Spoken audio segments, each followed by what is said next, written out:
संविधान दिवस पर ली गई शपथ।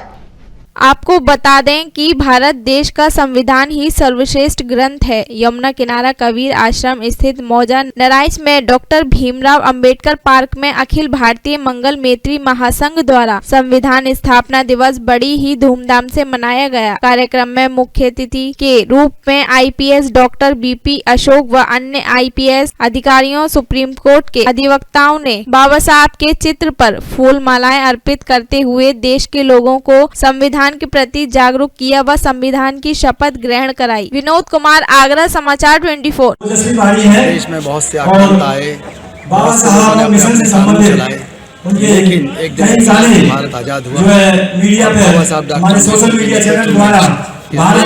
ऐसा संविधान मिला, आर्टिकल 326 के माध्यम से उसको वो अधिकार मिल गए। अधिकार इतिहास के पन्नों में कहीं दर्ज नहीं थे। जो देशों के अंदर उतने अधिकार नहीं मिले, अमेरिका से भी ज्यादा अधिकार हमारे महिलाओं को दिए गए। खासतौर से जो हमारे अंतर्राष्ट्रीय स्तर पर universal declaration of human rights हुआ था, उसके हिसाब से आर्टिकल 14 हमें दिया।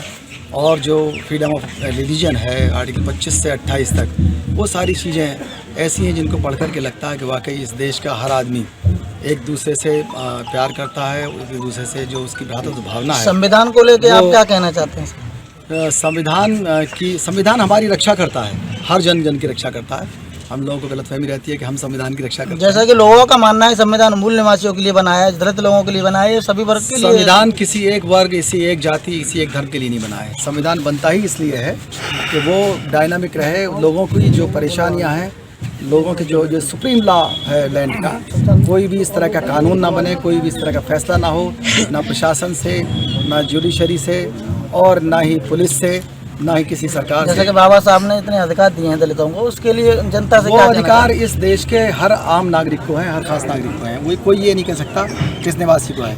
आर्टिकल 15 जो है वो प्लेस ऑफ बर्थ को एकदम नकारता है, और वो इस तरह का है कि कोई भी आदमी उस पर ये नहीं कह सकता ये हमारा एक अधिकार है। वो अधिकार हर खासवान को है, हर व्यक्ति को है, हर क्षेत्र के आदमी को है। उनके बारे में जानकारी। आज का कार्यक्रम जो है संविधान दिवस के रूप में मनाया जा रहा है। ये हमारी 150 साल की आज़ादी के संघर्ष के बाद 15 अगस्त 1947 को हमारा देश आज़ाद हुआ। देश आज़ाद हुआ उसी दरमियान दो वर्ष 11 माह में जो संविधान बना था भारत की व्यवस्था को चलाने के लिए, उस संविधान को 26 नवंबर 1949 को संविधान सभा ने भारत के प्रत्येक नागरिक की ओर से स्वीकार किया था, अधिनियमित किया था, आत्मर्पित किया था। इसलिए इस अवसर पर अखिल भारत मंगल मैत्री संस्था द्वारा ये कार्यक्रम आयोजित किया है।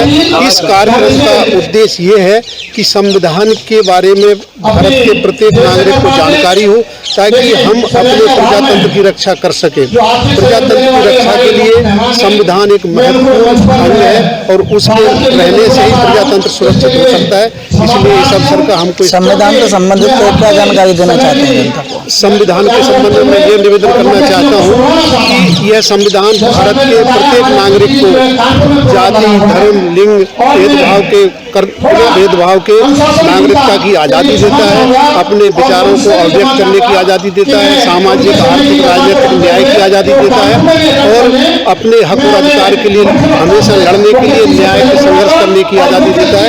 इसको हमको जनता को बताने की आवश्यकता है। आज का कार्यक्रम आगरा में संविधान दिवस पर ये जो आयोजित किया गया है, ये एक बहुत अच्छी शुरुआत है। पहले भी प्रोग्राम होते रहे हैं और आगे भी होते रहेंगे। जिस प्रकार से संविधान में बाबा साहब ने जो राजनीतिक, आर्थिक, समता, समानता, बंधुत्व की बाबत जितना भी अधिकार हम सबको दिया है, उसकी जानकारी हम सबको होनी चाहिए।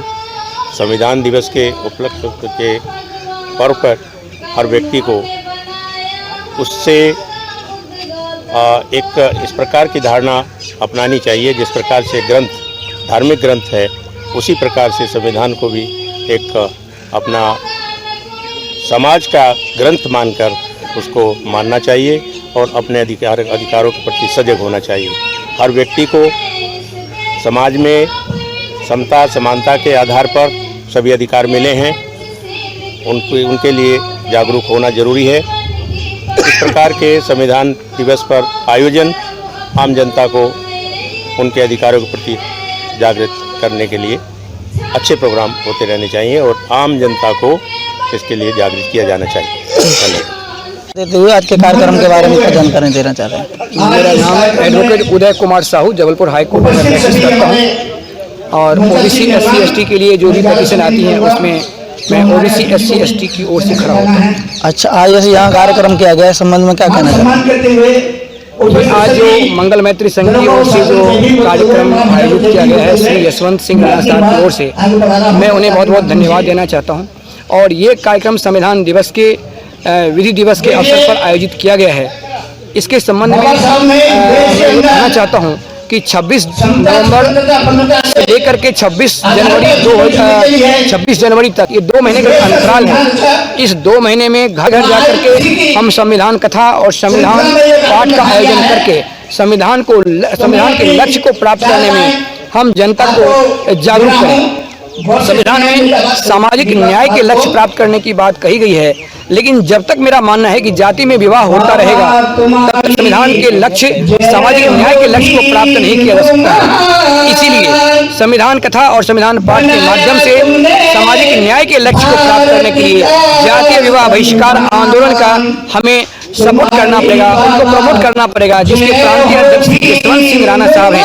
जाति भेद को खत्म करने के लिए क्या कहना चाह रहे हैं? जातीय विवाह को बहिष्कार करना पड़ेगा। जातीय विवाह प्रथा संविधान के अनुच्छेद 13 के मुताबिक एक शून्य प्रथा है और वो जो लोग जाति में विवाह करते हैं वो जाने या अनजाने संविधान के विरोधी होते हैं। इसीलिए संविधान हम लोगों को सेमिनार और सिम्पोजियम के माध्यम से, संविधान कथा और संविधान पाठ के माध्यम से लोगों को ये बात बतानी पड़ेगी कि आप जाति में विवाह करना छोड़ो और जाति पाति को तोड़ो। और संविधान का एक लक्ष्य और है आर्थिक आज़ादी। आर्थिक आज़ादी के लक्ष्य को प्राप्त करने के लिए बाहरी वस्तु का आविष्कार करना पड़ेगा। अगर ये आगरा का बाजार हमारा है तो यहाँ पर हमारे लोकल माल की बिक्री होनी चाहिए। जो लोकल माल यहाँ उपलब्ध हो सकते हैं उनकी बिक्री आगरा के बाजार में होना चाहिए और वो लोकल सामान का उत्पादन यहाँ के लोकल रॉ मटेरियल से होना चाहिए। और जो दुकान बनेगी या जो सोसाइटी बनेगी उसमें लोकल लोगों के हिस्सेदारी से, कोऑपरेटिव से वो बनाया जाना चाहिए। इस प्रकार करने से जो माननीय कांशीराम जी का डॉक्टर बाबा साहब भीमराव अंबेडकर का कहना था इकोनॉमिक डेमोक्रेसी, इकोनॉमिक डेमोक्रेसी आएगा। संविधान सभा में बाबा साहब भीमराव अंबेडकर ने कहा था कि इस संविधान के द्वारा हमने राजनीतिक लोकतंत्र की स्थापना की है, तथापि हमारा लक्ष्य राजनीतिक लोकतंत्र नहीं, हमारा लक्ष्य आर्थिक लोकतंत्र है। इसलिए आर्थिक लोकतंत्र को प्राप्त करने के लिए, आर्थिक न्याय को प्राप्त करने के लिए कोऑपरेटिव मूवमेंट, सहकारिता आंदोलन हमें चलाना होगा और अपने बाजार से बाहर के सामान को बायकॉट करना पड़ेगा, बहिष्कार करना पड़ेगा।